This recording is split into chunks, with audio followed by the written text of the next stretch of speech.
Este capítulo será bastante breve. Te quiero comentar que antes de comenzar a crear este proyecto dentro de Pixiesit, te prepares con lo que son textos, imágenes. Bueno, ya vimos la parte de logo, la parte de lo que son los iconos, pero es importante que prepares todo el texto. Recuerda que en este proyecto vamos a crear varias páginas. Vamos a crear la página principal, la página sobre mí, la página del portfolio, la de paquete, la galería de clientes, contacto, preguntas frecuentes, etcétera. Entonces, es importante que prepares tu material.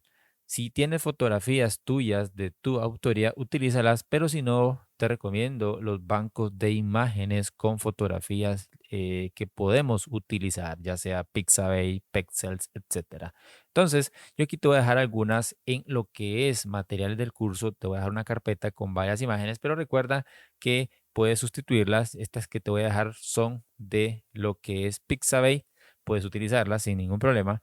Aquí yo tengo unas, son todas estas las que te voy a dejar, que por cierto utilicé en un proyecto hace algún tiempo.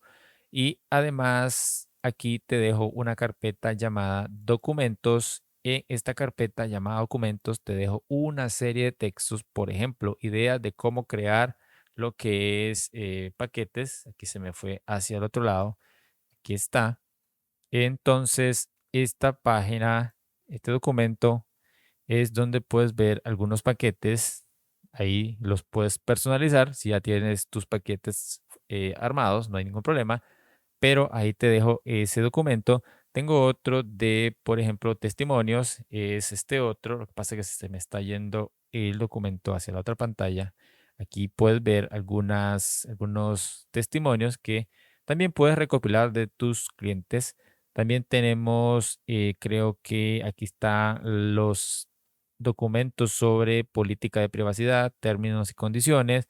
Este es un archivo bastante interesante, política de privacidad. Toda página debería tener una página, valga la redundancia, sobre política de privacidad. El usuario necesita saber eso y en el caso de la Unión Europea, esto lo exige con mucha más razón. Bueno, también en la Unión Europea exigen lo que es el uso de cookies. Aquí te dejo un documento con lo que es el uso de cookies para que lo puedas personalizar.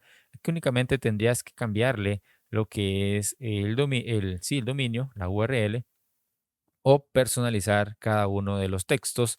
Creo que por aquí hay algo más sobre lo que es políticas y más del sitio. Creo que, bueno, sobre mí, que hay un pequeño texto que también lo puedes utilizar. Entonces, mi recomendación, prepárate con todo el texto posible, aunque a medida que vayamos viendo cada uno de los capítulos, puedes irlos preparando, pero la idea es que ya tengas alguna base. Yo aquí te estoy compartiendo algunos textos que en realidad no es que uno se los saca de debajo de la manga, sino que hay que prepararlos, pero ahí te dejo varios de estos textos y como ves, nos estamos preparando previamente para arrancar con todo con lo que es este curso y sus capítulos. Entonces, de esa forma, estamos llegando al final de esta primera sección que era la introducción y en la siguiente sección vamos a entrar de lleno en lo que es la compra del plan básico, vamos a conocer la interfaz, vamos a elegir una plantilla de Pixieseed, vamos a incluir algunas fuentes, vamos a ver la parte de logo y branding, vamos a ver animaciones, navegación, espacio y estilo de botones dentro de lo que es Pixieseed. Recuerda que lo primero que vamos a hacer es crear un sitio web con el plan básico y después vamos a incorporar las galerías gratuitas y en tercer lugar vamos a incorporar la venta de nuestras fotografías pagándole una pequeña comisión a Pixie. Si es el caso, si quieres pagar tanto el plan básico de página web y también el plan básico de galerías, bueno, no tendrías que pagar las comisiones, pero ya eso es criterio de cada uno de ustedes. Así es que llegamos al final de este capítulo. Fue bastante breve. Nos vemos a continuación.